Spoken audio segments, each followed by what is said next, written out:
لا حول ولا قوة إلا بالله العلي العظيم. أعوذ بالله من الشيطان الرجيم. بسم الله الرحمن الرحيم. الحمد لله رب العالمين. الصلاة والسلام على أشرف الأنبياء والمرسلين سيدنا ونبينا أبي القاسم محمد.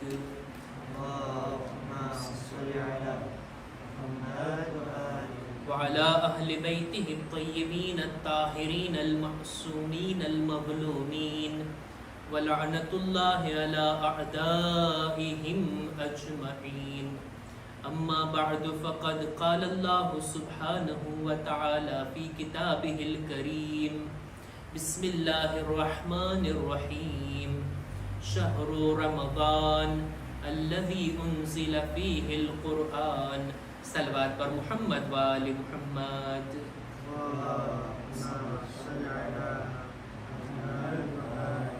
માહે મુબારકે રમઝાનના દિવસો અને રાતો ઘણા ઝડપથી પસાર થઈ રહ્યા છે ને લ્યો આજે 13મી શબ પણ આવી પહોંચી. માહે મુબારકે રમઝાનની અંદર મુમિનીનને તૌફીક છે કે તેઓ કુરાને મજીદની તિલાવત કરતા હોય, રોઝા રાખતા હોય, ઇબાદત અને બંદગી કરતા હોય.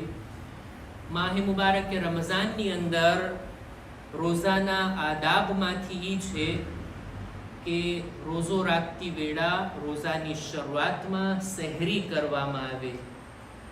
ઇફતારની તો તાકીદ કરવાની જરૂર નથી, બધા લોકો ઇફતાર કરતા જ હોય, પણ સહેરી કરવામાં આવે એ ઘણી જ તાકીદ છે. રિવાયતની અંદર હદીસમાં મળે છે કે તસહરુ ફઇન્ન ફિસ સુહૂર બરકા.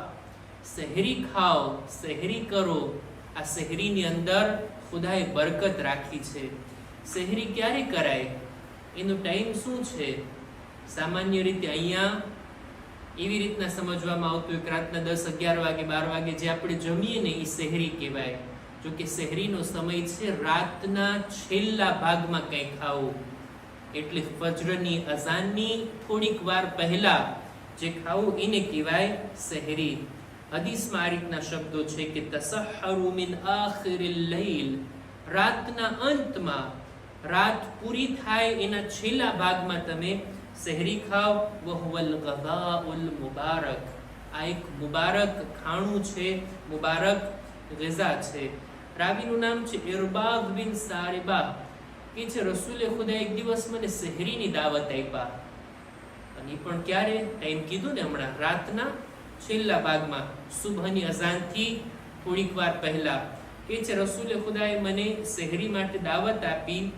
અને જ્યારે દાવતનો સમય થયો ત્યારે રસૂલે ખુદા કહે છે કે હલુમ્મા ઇલલ ગઝાઇલ મુબારક. આવો, મુબારક જમવાનું ખાવા માટે તમે આવો. સહેરીને ઘણી જ બાબરકત અને મુબારક ગણવામાં આવી છે. ઇન્સાન કોશિશ કરે ફજરની નમાઝથી અડધી કલાક, પોણી કલાક, 15 મિનિટ, 10 મિનિટ પહેલા ઉઠે કે જેથી કંઈ ને કંઈ સહેરી તરીકે થઈ શકે. હદીસમાં મળે છે કે લા તદા ઉમ્મતી અસ-સુહૂર વલૌ અલા હશફા. મારી ઉમ્મતને જોઈએ કે તેઓ સહેરી કરવાનું ના છોડે, ભલે એક નાનો એવો સુકાયેલો ખજૂર પણ સહેરી તરીકે કંઈ ને કંઈ ખાય. કંઈ ખાય નહીં તો કંઈ પીએ.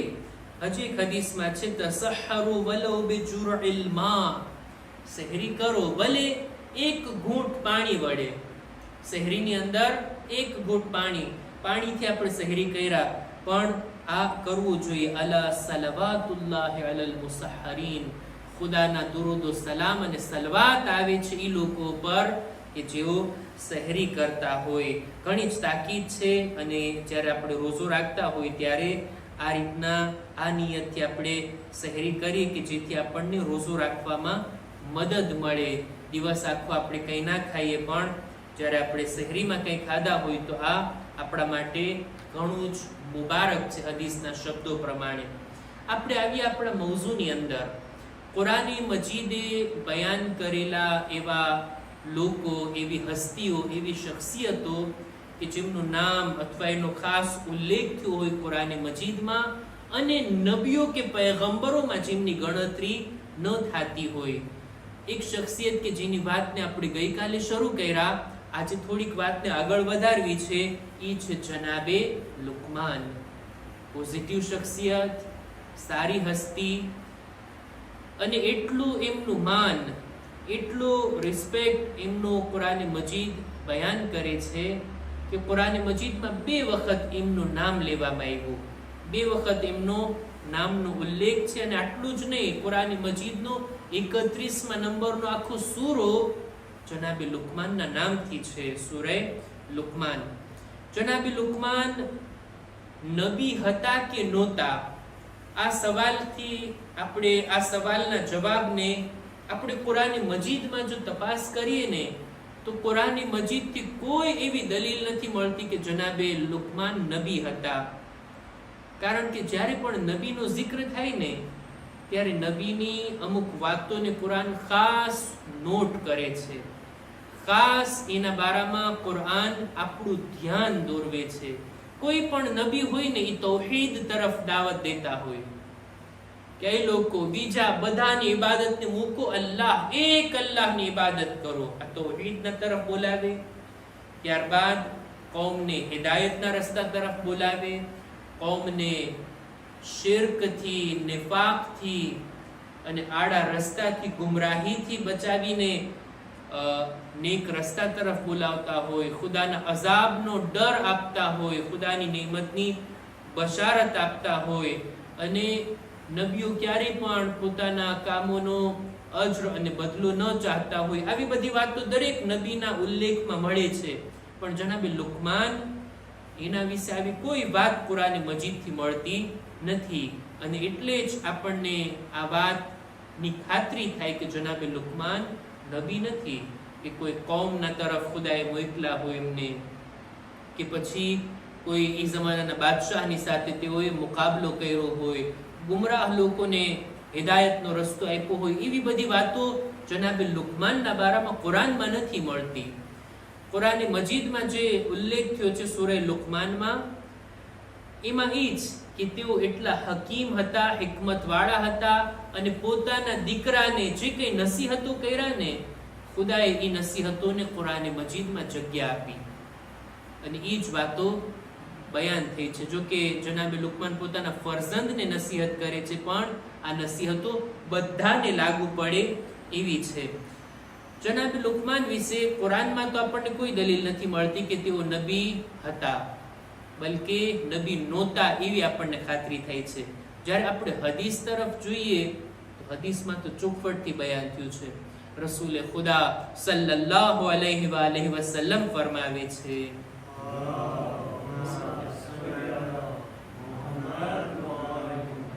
રોઝો ખોલ્યા પછી જરાક સલવાત આપણી જોરાતી હોવી જોઈએ, આવાજે બુલંદ સલવાત.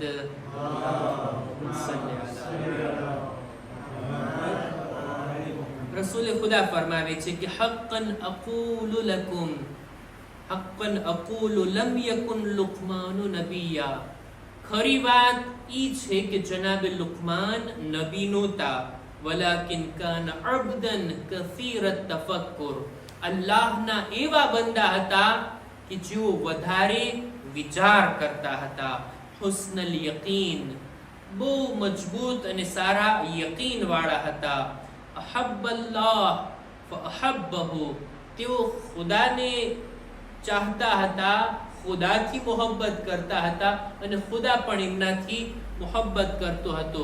વમન્ન અલૈહિ બિલ હિકમા, અને ખુદાએ એમને હિકમત આપીને એમના ઉપર એહસાન કર્યું છે.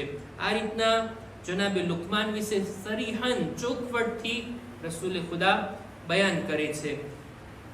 તારીખની અંદર પણ જ્યારે આપણે જોઈએ જનાબે લુકમાન, એમના શખ્સિયતના બારામાં, એમના ઝાહિરી ચહેરાના બારામાં આપણને મળે છે કે તેઓ એક હબશી ગુલામ હતા. એમના ચામડીનો કલર કાળો હતો, અને તેઓ મિસ્રના એક ગુલામમાંથી એક ગુલામ હતા. એમનો ચહેરો તો ખૂબસૂરત નહોતો, પણ એમનું દિલ એટલું રોશન હતું, એમની રૂહ એટલી સાફ હતી કે તેઓ હંમેશા સાચું બોલતા હંમેશા અમાનતમાં ખયાનત કરવાથી બચતા, અને ક્યારેય પણ એક એમની વિશેષતા હતી, ખાસ વાત આ હતી જનાબ લુકમાનની કે ઈ કામ કે જે એમનાથી મરબૂત ના હોય એમાં ક્યારેય દખાલત ના કરતા. એવા કામ કે જેની સાથે કોઈ લેવા દેવા નથી, ક્યારેય એમાં ના પડતા. શા માટે ઇન્સાન એવા કામોની અંદર કે જેની સાથે મને લેવા દેવા નથી, મને કઈ સંપર્ક નથી, કઈ એની સાથે કોન્ટેક્ટ નથી, હું એમાં પડું, એમાં હું મારી ફિક્રને લગાડું, એમાં મારા દિમાગને દોડાવું, એના શબ્દો હું બોલું, મારા દિલો દિમાગને એમાં મશગુલ કરું અને મારો વખત એમાં બરબાદ કરું કે જે કામથી મને કઈ લેવા દેવા જ નથી. આ બહુ સારી સિફત કહેવાય. જો એના ઉપર વિચાર કરીએ ને તો માણસ કેટલો પોતાનો સમય બગાડે છે બીજાઓના કામમાં દખાલત કરવામાં, બીજાઓની જિંદગીની અંદર, બીજાઓના કારોબારની અંદર.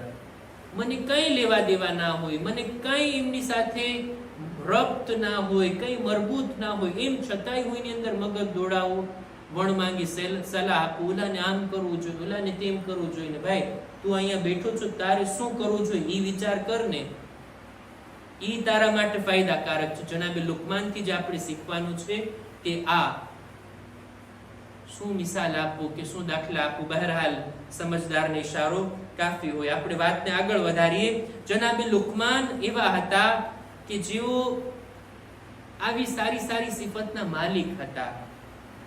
એક દિવસ એક માણસ જનાબે લુકમાનથી સવાલ કરે છે, હે લુકમાન, આપણે બધા જાનવરોને ચરાવવા વાળા છીએ, તું પણ અમારી સાથે જાનવરોને લઈને જંગલમાં ચરાવવા આવતો, અમે પણ જાનવરોને ચરાવવા જાતા, તારામાં એવું વળી શું થયું કે ખુદાએ તને હિકમત આપી, આટલો સમજદાર ખુદાએ તને બનાવ્યો, આટલી સારી સારી વાતો તું બોલે છે, શા માટે તારી અંદર આવી ચીજો આવી ગઈ?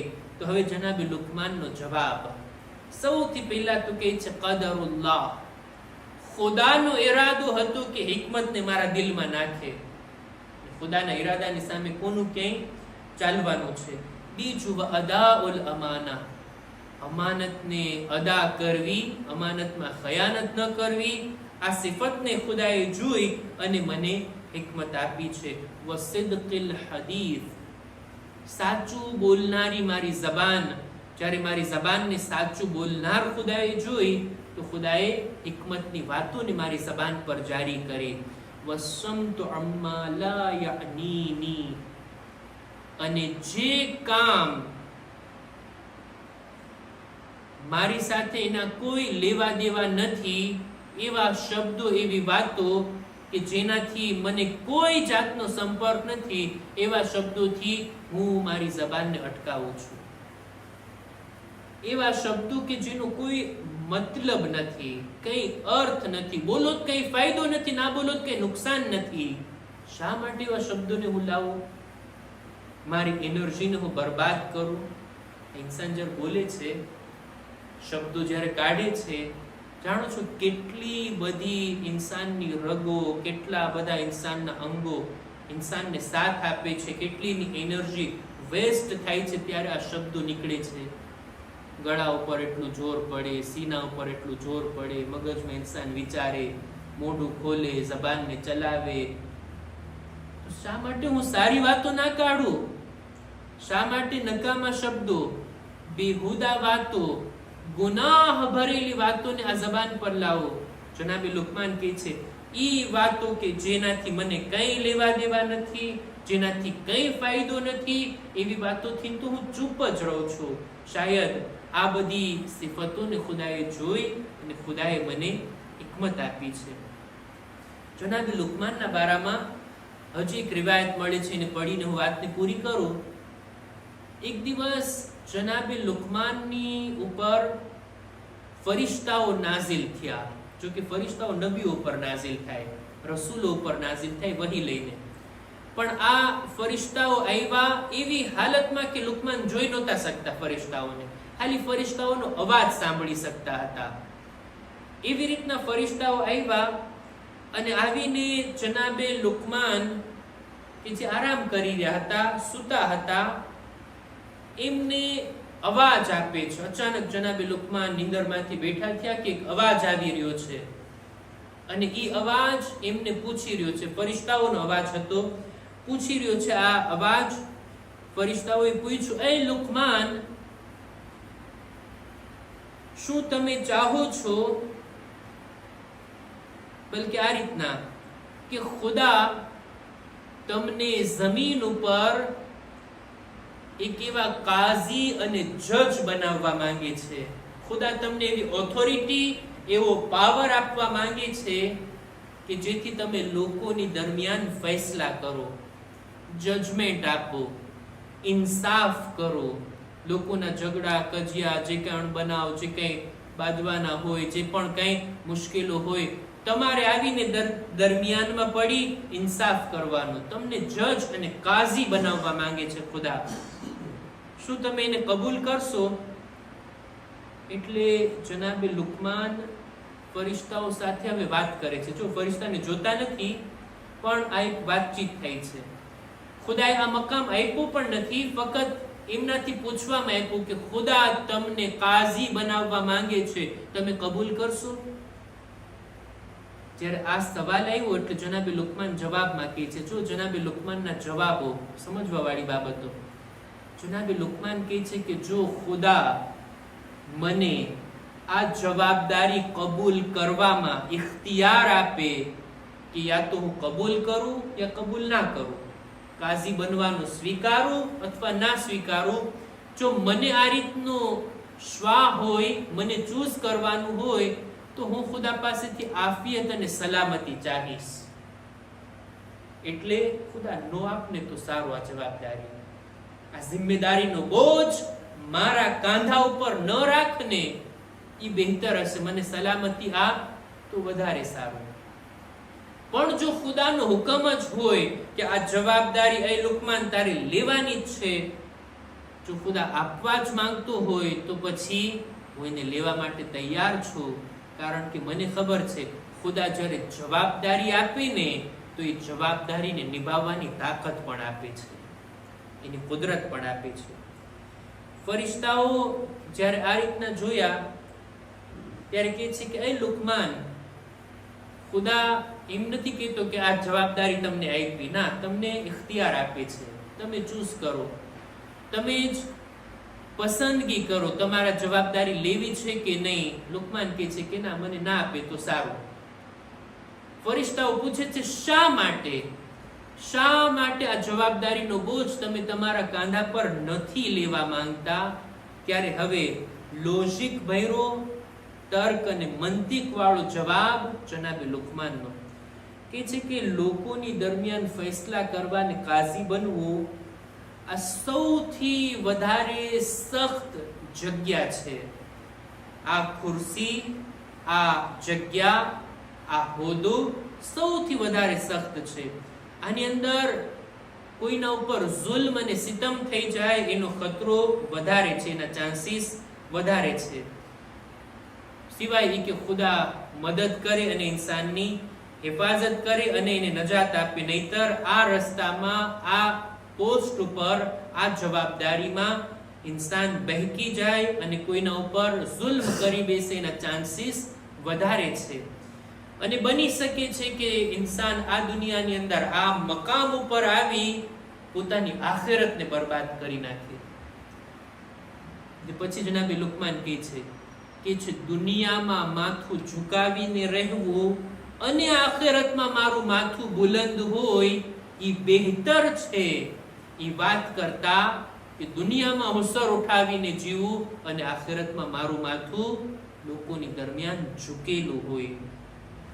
અને ત્યારબાદ કહે છે કે આ દુનિયામાં જે કોઈ ફક્ત દુનિયાની પાછળ દોડે ને, દુનિયા જેટલી જોઈએ છે એટલી એને મળવાની જ નથી અને આખિરત પણ બરબાદ થઈ જશે.